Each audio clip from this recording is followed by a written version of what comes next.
अऊज़ु बिल्लाहि मिनश्शैतानिर्रजीम बिस्मिल्लाहिर्रहमानिर्रहीम वलूतन इज़ क़ाल लिक़ौमिही इन्नकुम लतअतून। अलिफ के ऊपर जज़्म आ गई है तो झटका होगा।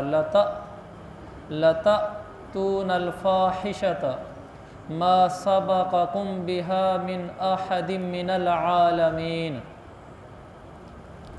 अल्लाह ताला फरमाता है, और हमने हज़रत लूत को भेजा जबकि उसने अपनी कौम से कहा, हकीकत यह है कि तुम ऐसी बेहयाई का काम करते हो जो तुमसे पहले दुनिया जहान वालों में से किसी ने नहीं किया।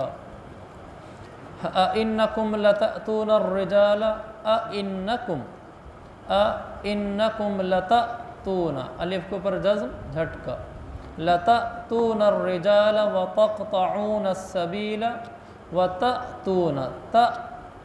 वतअतून फ़ी नादीकुमुल मुनकर फ़मा कान जवाब कौमिही इल्ला अन क़ालू तिना क़ालू, फिर हमज़ा के ऊपर जज़्म फिर झटका, अन क़ालू तिना बिअज़ाबिल्लाहि इन कुन्त मिनस सादिक़ीन। लूत अलैहिस्सलाम ने अपनी कौम से कहा, क्या तुम मर्दों के पास जाते हो और रास्तों में डाके डालते हो और अपनी भरी मजलिस में बुराई करते हो? तो उनकी कौम का जवाब, यानी उनकी कौम के लोगों के पास इसके सिवा कोई जवाब नहीं था कि उन्होंने कहा, इतना बिअज़ाबिल्लाह, ले आओ हम पर अल्लाह का अज़ाब अगर तुम सच्चे हो। यहाँ से ये बयान हो रहा है कि अल्लाह ताला ने हज़रत लूत अलैहिस्सलाम को भेजा दावत दीन के लिए अपनी कौम के पास। तो उनकी कौम, हर कौम जब किसी ख़ास बुराई में मुब्तला होती थी तो अल्लाह तबारक व तआला उनके पास वक्त के नबी को भेजा करते थे। शुएब अलैहिस्सलाम आए, लोग नाप तोल में कमी करते थे। इसी तरह जब हज़रत लूत अलैहिस्सलाम आए तो उनकी कौम एक ऐसी बुराई में मुब्तला थी जो उनसे पहले जब से इंसानियत बनी है ये बुराई किसी ने नहीं की थी। उस पर लूत अलैहिस्सलाम ने उनको कहा, इन्नकुम लतअतूनर रिजाल, तुम मर्दों के पास आते हो, यानी तुम अपनी जिनसी ज़रूरत औरतों के बजाय मर्दों से पूरी करते हो। ये तो पहले ज़िंदगी भर, दुनिया भर, पूरे ज़माने में किसी ने ये बुराई नहीं की। दूसरा फरमाया तुम डाके डालते हो। तीसरा फरमाया तुम खुलम खुला गुनाह करते हो। तो तीन बुराइयां उनकी कौम में बतौर ख़ास थी जो लूत अलैहिस्सलाम ने उनको इससे डराया। तो जब उनके ये तीन गुनाह बताए तो उनकी कौम ने कहा कि लूत अगर तू सच्चाई है तो फिर ले आ अल्लाह का अज़ाब। अगली आयतों में आ रहा है कि अल्लाह का अज़ाब आ गया। तो ये तीन गुनाह हैं जिन तीन गुनाहों पर अल्लाह ताला ने बहुत ज़्यादा नाराज़गी का इजहार फरमाया। ये ऐसे गुनाह हैं कि इसकी वजह से इंसान अल्लाह की बड़ी पकड़ में आ जाए, ये कोई बाईद नहीं है। पहला गुनाह वही है कि अपनी ज़रूरत मर्दों से पूरी करते हो। अगर कोई आदमी इस तरह की गंदी हरकत करे तो उसकी सज़ा बहुत सख्त है। बाज़ फ़ुक़हा ने लिखा है कि उसको पहाड़ के ऊपर से नीचे गिरा दिया जाए, वो ज़िंदा लुढ़क लुढ़क कर मर जाए। और एक हदीस में है, फ़क़्तुलुल फ़ाइल वल मफ़ऊल, दोनों को कत्ल कर दो, यानी ये फ़ेल जिसने किया और जो उसके साथ इस फ़ेल में शरीक हुआ, यानी फ़ेल कराने में। और अगर कोई आदमी अपनी अहलिया से, अपनी घरवाली से ये फ़ेल करता है, उसके बारे में रसूल पाक सल्लल्लाहु अलैहि वसल्लम की हदीस है, मन अता इमराअतहु फ़ी दुबुरिहा फ़हुव बरीउम मिनल्लाहि व रसूलिही, जो आदमी अपनी बीवी के साथ ये वाला गुनाह करता है तो वो अल्लाह और उसके रसूल से बरी है। ये बहुत सख्त वईद है, यानी उसका अल्लाह से कोई ताल्लुक़ नहीं। बरीउम मिनल्लाहि व रसूलिही, अल्लाह के रसूल सल्लल्लाहु अलैहि वसल्लम से भी उसका कोई ताल्लुक़ नहीं है, वो इन दोनों ज़ातों से बरी है। मेरे भाइयों, जो इंसान ऐसा हो कि अल्लाह उसे कहे कि मेरा तुझसे कोई ताल्लुक़ नहीं, मैं तुझसे बरी हूँ, अल्लाह के नबी इसी दुनिया में उसको बता दें कि तेरा मेरा कोई ताल्लुक़ नहीं, तू मुझसे और मैं तुझसे बरी हूँ, यह क़यामत वाले दिन कैसे कहेगा कि अल्लाह के नबी मेरी सिफारिश करें, मेरी शफाअत करें, मुझे हौज़ कौसर पे पानी नसीब हो, क्या उसको दुनिया में बता नहीं दिया गया था कि तेरा अल्लाह के रसूल से कोई ताल्लुक़ नहीं? तो इसलिए हम अपने जज्बात, अपनी ख्वाहिशात के ग़ुलाम नहीं हैं, हम रसूलुल्लाह के ग़ुलाम हैं। हम उनकी ग़ुलामी में आएंगे, जो तालीम हमें वो देंगे उसके मुताबिक ज़िंदगी गुजारेंगे। दूसरा फरमाया कि तुम डाका डालते हो। डाका डालने वाला इंसान कितने इंसानों की ज़िंदगी को बर्बाद कर देता है। चोरी करना भी बुरी शय है, लेकिन डाका डालना उससे भी बुरी शय। तो डाका डालने वाला जब डाका डालता है तो वो आम तौर पर इसको नहीं देखता कि किस इंसान के साथ क्या हो रहा है। यानी जब वो डाका डालना लगते हैं तो दरमियान में कोई मुज़ाहमत करे तो कत्ल करते चले जाते हैं। एक वाक़या डाके का मैंने बहुत पहले सुना था, लेकिन जब भी याद आता है तो एक दफ़ा रोंगटे खड़े हो जाते हैं, जिस्म कांप जाता है। मुख्तसर सा वाक़या है कि एक आदमी हमारे पंजाब का कराची में गया कमाने के लिए, नौजवान लड़का था, गरीब घराने का बच्चा था वो। तो वो पूरा 1 साल कमाता रहा। तो 1 साल बाद 1 लाख रुपया उसके पास जमा हो गया, जो उसके लिहाज से एक अच्छी खासी रकम थी। और उसकी बहन बड़ी बैठी थी जिसकी शादी इसलिए नहीं हो रही थी कि पैसे नहीं थे। वो पूरा 1 साल कराची से अपने घर नहीं आया कि किराया लग जाएगा, पीछे नौकरी छूट जाएगी। 1 साल बाद जब आ रहा था, रास्ते में सिंध में डाका डाला तो लाख रुपया उसके पास मौजूद था। तो जब डाकू उसे छीनने लगा तो उसने मिन्नत की, उसने कहा मेरी बहन बैठी हुई है, मैंने उसकी शादी करनी है, 1 साल बाद जाकर मैं अपनी वालदा का चेहरा देखूंगा, अपने बहन भाइयों से मिलूंगा, मुझे तुम न लूटो। उन ज़ालिमों ने वो लाख भी छीन लिया और उसको इतना ज़ोर से मारा कि वो नीचे जा गिरा। वो खाली हाथ 1 साल बाद अपनी माँ के पास आ पहुँचा। मेरे भाइयों, कितने जुल्म की बात है कि एक आदमी बेचारा मेहनत मजदूरी करके घर पैसे ला रहा था और उसे छीन लिया गया। तुम कितने दिन तक 1 लाख खा लोगे? मैं पूरे यकीन से कहता हूँ उन लूटने वालों को भी सुख नहीं मिला होगा। अल्लाह की लाठी बेआवाज़ है, अल्लाह से डरना चाहिए। जो लोगों के मालों पर डाका डालते हैं वो अल्लाह की पकड़ में आते हैं, ज़ाहरी तौर पर चंद टक्के अपने पास आ जाते हैं। तो जैसे ये डाका डालना है कि चलते हुए काफ़िले को, बस को, सवारी को लूट लिया। ये डाका इसलिए इसको कहते हैं कि जो ले रहा होता है पैसा वो ताकतवर होता है, जैसे लिया जा रहा होता है वो कमज़ोर होता है, क्योंकि जो लेने आया होता है वो असलहे के साथ होता है। जैसे लिया जा रहा होता है वो उस पोजीशन में नहीं होता कि आगे से अपना पैसा बचा सके, तो वो फिर अपनी जान बचाने के लिए अपनी कमज़ोरी की वजह से माल मजबूर होकर उसको दे देता है, अपने हाथ से देता है, अपने हाथ से निकाल कर उसके हवाले करता है। लेकिन ये इसको हम डाका कहते हैं। बिल्कुल इसी तरह जब किसी मजबूर इंसान से हम उसका माल ले रहे होते हैं, ये भी हम डाका डाल रहे होते हैं। जब जायदादें तकसीम हो रही होती हैं, वो अफराद जो जिनके हाथ में इख्तियारात नहीं होते, उनकी जायदाद का हिस्सा उनको पूरा नहीं मिल रहा होता, और जिसके हाथ में इख्तियार होता है, जैसे बड़ा भाई हो गया, तो वो छोटों की जायदादों पर डाके डाल रहा होता है। इसलिए कि कारोबार उसी के नाम है, इसलिए कि ज़मीनें उसी के कब्ज़े में हैं, इसलिए कि जो वाले साहब का लेन देन था उससे वाकिफ़ यही है, पैसा यही वसूल करके आगे छोटे भाइयों को देगा। तो ये जब बहन का या भाई का हक़ नहीं दे रहा होता तो ये भी डाका डाल रहा होता है, इसलिए कि ये इस वक्त ताकतवर होता है और इसकी बहन और इसका भाई कमज़ोर होते हैं, तो ये भी डाका ही है। और डाके पर अल्लाह की तरफ से अजाब आता है। पैसों से ज़िंदगी नहीं बनती, अल्लाह की इताअत से ज़िंदगी बनती है। पैसों से ज़िंदगियों में खुशहालियाँ नहीं आती, पैसों से ज़िंदगी में सुकून नहीं आता। सुकून ज़िंदगी में अल्लाह की चाहत से आता है, खुशहाली अल्लाह की चाहत से आती है। पैसों से आप सुकून की चीज़ ख़रीद सकते हैं। आपने डाका डाला, चाहे यही डाका डाला जो किसी का हक़ मार लिया, किसी के पैसे देने थे आपने नहीं दिए, जायदाद नहीं तकसीम हो रही, वैसे आपने किसी का कर्ज़ा देना था, कर्ज़ा वसूल करने वाला कमज़ोर है, आप ताकतवर हैं, आपने नहीं दिया, आपने डाका डाला हुआ है। डाकू यही तो करता है कि वो ताकतवर होता है और अगला कमज़ोर होता है, उससे पैसे ले लेता है, उसको डाका कहते हैं। तो एक आदमी का आपने पैसा देना है, वो कमज़ोर है, आपसे वसूल नहीं कर सकता, आप नहीं दे रहे, ये आपने डाका डाला हुआ है। इसी तरह किसी का प्लाट, किसी की ज़मीन आपने अपने नाम करा ली और वो बेबस होकर आपसे वापस नहीं ले सका, आपने डाका डाला हुआ है। किसी से दुकान आपने किराए पर ली, बाद में आप काबिज हो गए और आप उसे कहते हैं मुझसे पैसे ले लो, दुकान नहीं देता मैं, और आप ये डाका डाल रहे हैं, भला आप उसको पैसे दे रहे हैं। तो डाका डालने वाला इंसान अल्लाह की नज़रों में बहुत ज़्यादा गिर जाता है। इससे क्या होता है, ये ज़्यादा से ज़्यादा पैसा इकट्ठा कर लेता है। पैसे से कौन सा सुकून आता है, पैसे से कौन सी खुशहाली मिलती है? मेरे भाइयों, पैसों से सुकून नहीं आता, सुकून मेरे रब की चाहत से आता है। पैसों से सुकून की चीज़ें ख़रीदी जा सकती हैं। आप पैसे से घर में अच्छा बेड फॉर्म ले सकते हैं, आप पैसों से एसी लगवा सकते हैं, आप पैसों से गाड़ी ले सकते हैं, आप पैसों से अच्छा कमरा डेकोरेट करवा सकते हैं, लेकिन उस कमरे में लेट कर आपके दिल को सुकून हो ये ज़रूरी नहीं है।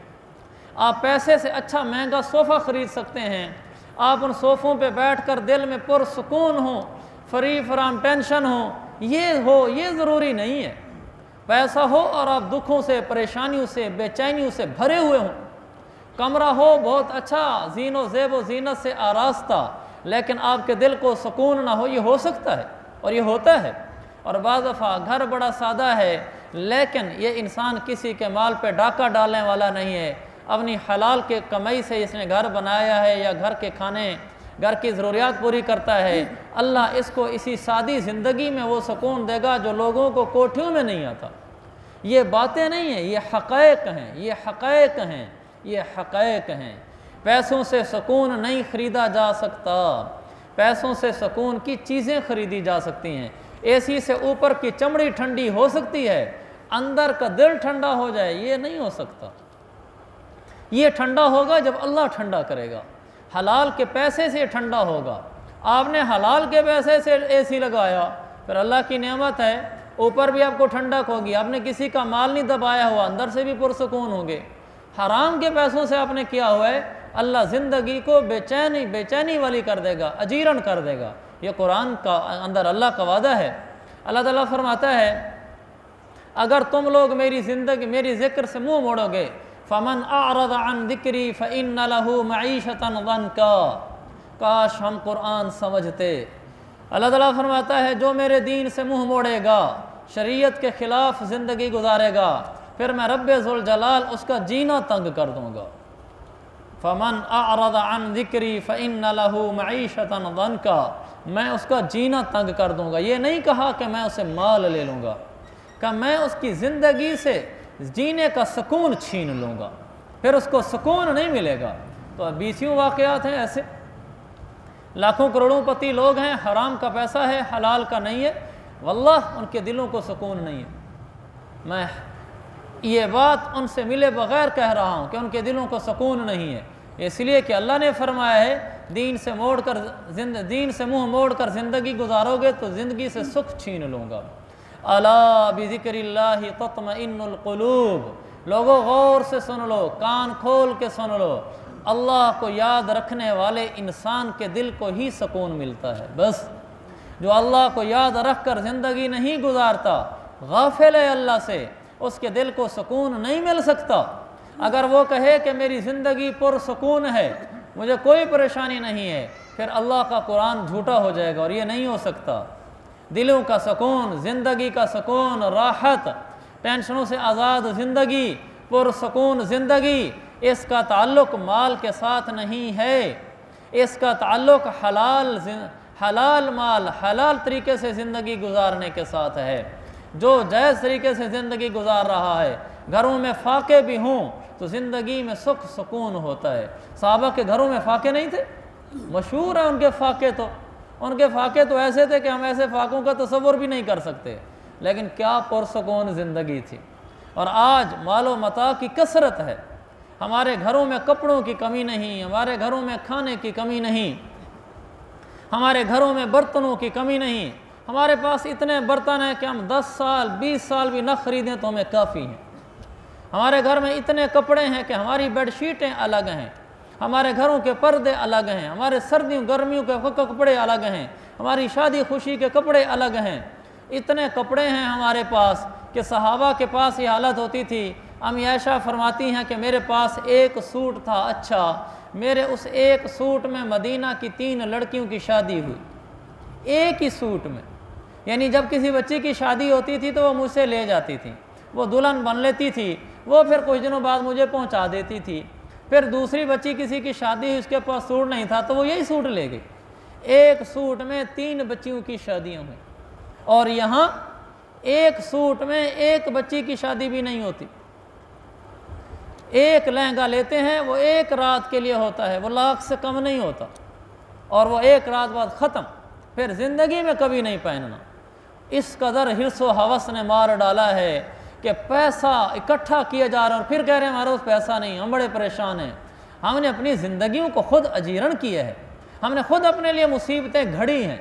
जब अल्लाह के नबी की ज़िंदगी से मुंह मोड़ा है, परेशानियां तो सर उठाएंगी, फिर परेशानियां तो हमारी तरफ मुंह खोल कर आएंगी। अगर सुन्नत ज़िंदगी हो तो फिर क्या परेशानी है? कोई परेशानी नहीं है। अल्लाह अपने नबी की ज़िंदगी को ज़िंदा फरमाए। मेरे भाइयों, हम जितना सुन्नत के करीब होते चले जाएंगे उतना सुख सुकून पाते चले जाएंगे।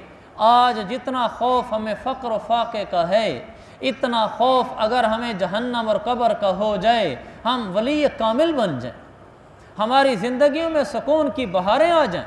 जितना डर हमें माल की कमी का है, जितना डर हमें गरीब हो जाने का है, इतना डर अगर हमें इसका हो जाए कि मेरा कब्र में कुछ नुकसान ना हो जाए, मेरा मैदान माशर में मेरी रुसवाई ना हो जाए, अल्लाह इस ज़िंदगी में भी सुख सुकून भर देगा और मरने के बाद की ज़िंदगी में भी सुकून भर देगा। हमारी ज़िंदगी सारी पैसे के गिर्द घूमती है, सारी पैसे के गिर्द घूमती है। नमाज जैसी पढ़ रहे हैं कोई परवाह नहीं, ना मुझे ना आम लोगों को। मैं किसी से क्या शिकवा करूं?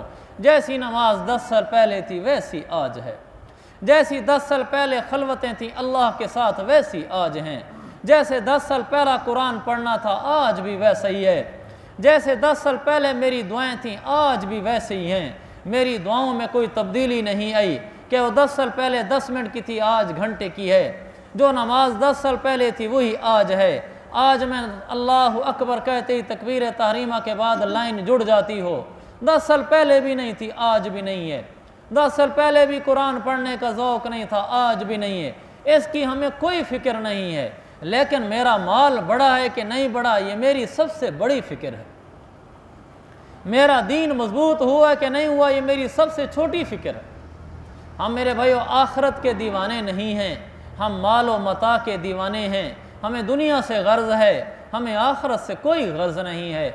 आखरत के बारे में हम ये समझते हैं कोई नहीं, बाकी जहाँ भी बख्शा जाएगा तो मैं भी बख्शा जाऊँगा। दुनिया में हम ये नहीं कहते, दुनिया में हम कहते हैं कि मेरे पास कुछ नहीं है और मेरे पास कुछ नहीं है। अल्लाह मुझे और आपको आखरत की आँख नसीब फरमाए। सहाबा के पास आखरत की आँखें थीं। कानू मजानीन अल आखिरा व नहनु मजानीन दुनिया। सहाबा आखरत के दीवाने मस्ताने थे और हम दुनिया के मस्ताने और दीवाने हैं। हम दुनिया के आने पर खुश होते हैं, दुनिया के जाने पे परेशान होते हैं। सहाबा जन्नत का कोई अमल छूट जाता तो रोते थे, माल आ जाता तो उनकी रूटीन की ज़िंदगी में फ़र्क ना आता था। वो ताज़ी कमा के लाते थे, पुरसकून थे। हमारे पास पूरे साल के दाने और आटे का इंतज़ाम घर में मौजूद है और हमसे बड़ा गरीब कोई नहीं है, हमसे बड़ा परेशान कोई नहीं है और उनसे ज़्यादा पुरसकून कोई नहीं था। मेरे भाइयों, हमारी ज़िंदगियों के दिमागों के सोचें और ज़ाविये बदल गए। हम आखरत को देखने वाले दुनिया को देखने वाले बन गए। इसी पर हज़रत अली ने फरमाया, इरतहलति दुनिया मुदबिरा, लोगों दुनिया पीठ फेर कर भागी जा रही है। वरतहलतिल आखिरत मुक़बिला, और आखरत तुम्हारी तरफ दौड़ी चली आ रही है। वाली कुल्ली वाहिदतिन मिनहुमा बनून, कुछ दुनिया के दीवाने हैं और कुछ आखरत के दीवाने हैं। लोगों फ़कूनो मिन अबनाइल आखिरा, लोगों आखरत के दीवाने बनना। वला तकूनो मिन अबनाइद दुनिया, दुनिया के दीवाने न बनना। फ़इन्नल यौम अमलन वला हिसाब, आज अमल का दिन है, हिसाब नहीं है। जो दिल चाहता है कर ले, नमाज पढ़ न पढ़, हलाल कमा हराम कमा, जायज़ कमा नाजायज़ कमा, आज अमल का वक्त है। जो दिल करता है कर ले, कोई हिसाब किताब लेने वाला नहीं। वगदन हिसाबुन वला अमल, कल क़यामत के दिन हिसाब होगा, अमल का मौका नहीं होगा। तो मेरे भाइयों, हमारी नज़रें आखरत वाली बने, हमने मर जाना है, हमने मिट जाना है, हमने इस दुनिया से चले जाना है, हमने मिट्टी में जाकर मिट्टी हो जाना है। जब किसी नामहरम औरत पे नज़र पड़े, दिल पे उसका असर आने लगे, अव्वल वहले में ये सोच लाया करें कि एक दिन इसने भी मिट्टी में मिल के मिट्टी हो जाना है, ये भी एक दिन दुनिया में ना होगा वजूद, एक दिन मेरा वजूद भी ना होगा, हम सब ने खाक में मिल जाना है। कामयाब है वो इंसान जो आखिरत की तैयारी कर ले। और हम चले जाएंगे दुनिया में, अच्छे दुनिया के निज़ाम चलते रहेंगे। सवाल ये है कि मैं दुनिया से क्या करके लाया हूँ, मैंने आखिरत की क्या तैयारी की है। अचानक मौत अख़ज़नाहुम बग़्ततन वहुम ला यशऊरून, अल्लाह फरमाते हैं उन्हें अचानक पकड़ते हैं, उन्हें वहम व गुमान तक भी नहीं होता कि आज हमारा जाने का वक्त है। और शैतान मुझे भी ये कह रहा है अंदर से, आपको भी कह रहा होगा, नहीं मुझे बड़ी देर है मरने में, ये लोग ऐसे मरते हैं कि अचानक दुनिया से चले जाते हैं, मेरा ऐसे मामला नहीं है, मुझे अभी बड़ी देर है। ये धोखा सबको लगा, मुझे भी लगा हुआ है। जब इंसान दुनिया से चला जाता है फिर आंखें खुलती हैं, लेकिन फिर फ़ायदा नहीं होता। अल्लाह हम सबको आखिरत की तैयारी की तौफीक दे। हमारे पेश नज़र आखिरत हो, हम आखिरत के मुसाफिर हैं। मेरे आका अलैहिस्सलातु वस्सलाम एक दफ़ा आराम फरमा रहे थे, बदन मुबारक बहुत हसीन व जमील था, आपकी कमर मुबारक से कमीज़ मुबारक उतरी हुई थी, खजूर के पत्तों की बनी हुई चटाई पर आप आराम फरमा रहे थे। आपने करवट जो बदली, आपकी बदन मुबारक पर खजूर के पत्तों के निशान पड़ गए थे। अब्दुल्ला बिन उमर कहने लगे, या रसूल अल्लाह लौ इत्तखज़ना लक विताअन, आप इजाज़त दें हम आपके लिए कोई नरम गदा न बिछा दें। मेरे आका ने फरमाया, अब्दुल्ला माली वली दुनिया, मेरा दुनिया से क्या ताल्लुक़ है, मा अना फ़ि दुनिया इल्ला का राकिबिन, अब्दुल्ला मेरी तो दुनिया में मिसाल ऐसी है जैसे कोई राह चलता मुसाफिर होता है। इस्तज़ल्ला तहत शजरतिन, वो रास्ते में चलते चलते किसी दरख्त के नीचे थोड़ी देर बैठ जाता है, सुम्मा राह व तरकहा, फिर दरख्त को छोड़ के आगे चला जाता है। जैसे उस मुसाफिर ने क्या गद्दे बिछाने हैं दरख्त के नीचे, अब्दुल्ला मैं भी ऐसे ही हूँ, मैंने भी यहाँ से चले जाना है, गोया मेरे लिए भी गद्दे बनाने की क्या ज़रूरत है। मेरे आका ने अपने लिए गद्दा भी गवारा न किया, इसलिए कि मैं मुसाफिर हूँ, मैंने कौन सा यहाँ रहना है। हमारे पास लेने हैं गदों की और फिर भी हम परेशान हैं। हमारी असल में मेरे अजीज़ भाइयों आखिरत की आंखें नहीं रहीं, हमारी आंखें बदली हुई हैं। अल्लाह के नबी की आंखें और थीं। आपके पास एक सहाबी आया, आप खुद एक सहाबी के पास से गुजरे, वो दीवार बना रहा था, या आपने सहाबा की ब्रेन वॉशिंग की, जहन साजी की कि असल आखिरत है, इसलिए तो उस सहाबी से कहा कि मुझे गधे की ज़रूरत नहीं है, ताकि ये जहन बने कि हम आखिरत के मुसाफिर हैं। आप जा रहे थे तो आपने देखा एक सहाबी, दीवार घर की गिरने वाली थी तो उसको टेक लगाने के लिए खजूर का तना लेकर उसको पिलर के तौर पर टेक लगा रहे थे। आज भी हमारे यहाँ लोग लगाते हैं, दीवार के आगे कोई बड़ी सी लकड़ी लगा देते हैं ताकि ये गिर ना जाए। तो आपने पूछा ये क्यों कर रहे हो, हालांकि आपको मालूम था कि ये क्यों कर रहा है। आपने पूछा कि क्यों कर रहे हो, कहने लगे या रसूल अल्लाह दीवार गिरने के करीब थी तो मैंने कहा इसकी टेक दे दूं। मेरे आका ने फरमाया मौत इससे भी ज़्यादा करीब है। हालांकि क्या हर्ज थी दीवार को टेक देने में, लेकिन जहन साजी की गई कि जैसे तुम्हारे जहन में ये है कि दीवार गिरने के करीब है, ऐसे ये तसव्वुर भी जहन में रखो कि मौत इससे भी ज़्यादा करीब है। हर वक्त मौत का ख्याल रहे। अल्लाह के नबी सहाबा के साथ जा रहे थे, रास्ते में एक जगह से गुजरे तो आपने देखा बकरी का बच्चा पड़ा हुआ है, मर्रा बिजदिन असक, बकरी का बच्चा है, कान उसके कटे हुए हैं। आपने सहाबा से पूछा मरा हुआ बच्चा, कान भी कटे हुए। आपने पूछा अयुहिब्बु अहदुकुम अन यकून लहु बिदिरहमिन, तुम में से कोई इसको पसंद करता है कि ये 1 रुपये के बदले में उसको बेच दिया जाए, सिर्फ 1 रुपये के बदले में। तो साहबा ने कहा या रसूल अल्लाह मरा हुआ है, इसको कौन 1 रुपये का ख़रीदेगा, तो बेकार सा है, इसको कोई 1 रुपये का भी नहीं ख़रीदेगा, ये तो बिल्कुल गिरी पड़ी चीज़ है। तो बिल्कुल जवाब ठीक था। अल्लाह के नबी ज़हन साजी करना चाहते थे। आपने फरमाया मुझे रब्बे ज़ुल जलाल की कसम, अल्लाह के नज़दीक दुनिया की कीमत इससे भी ज़्यादा कमतर है। अल्लाह के नज़दीक पूरी दुनिया की कीमत इस बकरी के मरे हुए बच्चे से भी कमतर है। जैसे तुम्हारे नज़दीक बकरी का मरा हुआ बच्चा बेकीमत है, इसकी तरफ नज़रें उठाकर देखने की ज़रूरत भी नहीं है, ऐसी दुनिया की ज़िंदगी भी बेकीमत है, इसकी तरफ नज़रें उठाकर देखने की ज़रूरत भी नहीं है। मेरी इन बातों का ये मतलब नहीं है कि हमने कमाना नहीं, हमने घर नहीं बनाना, हमने दुकान नहीं चलानी, हमने शादी ब्याह नहीं करना, बाज़ारों में आना जाना नहीं है। नहीं, ये तो अल्लाह के नबी ने भी किया। लेकिन ये सब कुछ करते हुए हमारे दिल की सुई, दिमाग की सोच और तसव्वुर ये सब ये हो कि ये असल नहीं है, असल आखरत है, ये असल नहीं है, असल आखरत है। लिहाजा बाज़ार जाने में कोई ऐसा अमल ना हो जिससे रब नाराज़ हो जाए, कारोबार करते हुए कोई ऐसा अमल ना हो जिससे आखरत मेरी ख़राब हो जाए, घर बनाते हुए कोई ऐसी नीयत शामिल ना हो जिससे मेरी आखरत ख़राब हो जाए। ऐसे ही बाज़ारों में चलते फिरते हुए, रिश्तेदारों के पास खुशी गमी में आते जाते हुए कोई ऐसा अमल मेरी ज़िंदगी में ना हो जिससे आखरत ख़राब हो जाए। मेरे नज़दीक पैसे की कोई कीमत नहीं, मेरे नज़दीक मेरी इज़्ज़त की भी कोई कीमत नहीं, मेरे नज़दीक दुनिया की कोई कीमत नहीं, अगर ये अल्लाह की नाराज़गी के मुकाबले में आ जाएं। मैं अल्लाह की रज़ामंदी को पहले रखूँगा, उसके बाद माल लाखों भी आए तो बिस्मिल्लाह, और उसके बाद माल खुला भी आए तो बिस्मिल्लाह। अगर अल्लाह राज़ी है, उसके साथ अल्लाह रोज़ी दे रहा है, बिल्कुल ठीक है, अल्लाह की नेमत है। और अगर अल्लाह नाराज़ हो रहा है, फिर भला आज शाम की रोटी के पैसे भी जमा नहीं हो सके, हम अपनी शाम की रोटी छोड़ देंगे, लेकिन हम अल्लाह को नाराज़ नहीं करेंगे। हम ऐसे ही शाम को भूखे जाके बैठ जाएंगे, अल्लाह के आगे आंसू बहा लेंगे, लेकिन उसे कह देंगे, या अल्लाह हमें नाजायज़ कमाना नहीं आता, हमें गलत कमाना नहीं आता, हमें तेरा खौफ दामनगीर है। फिर देखो मेरा रब कैसे रहमतें उतारता है, कैसे इसकी मौत अच्छी बनाता है, कैसे ज़िंदगी अच्छी बनाता है, कैसी जन्नत इसके लिए मुकद्दर फरमाता है। अगर हमें यह सीखना आ जाए कि हम अल्लाह रसूल के हैं, हम पैसों के नहीं हैं, हम कारोबारों के नहीं हैं, हम अपने दिल के जज्बात के नहीं हैं, हम अपनी ख्वाहिशात और खुशियों तक के नहीं हैं, हमारा सब कुछ अल्लाह है और उसका रसूल है। जिस चीज़ की वो इजाज़त देंगे हम वो करेंगे, उसके बाद लाखों भी आएँ तो बिस्मिल्लाह। जिस चीज़ से वो रोकेंगे हम रुक जाएंगे, फिर शाम की रोटी भी रुक जाए तो कोई हर्ज नहीं, हम उसको भी छोड़ देंगे, लेकिन हम अल्लाह रसूल को नहीं छोड़ेंगे। अल्लाह ताला ये ज़िंदगी मुझे भी अता फ़रमाए, आप हज़रात को भी अता फ़रमाए। व आखिर दावाना अनिल हम्दुलिल्लाहि रब्बिल आलमीन।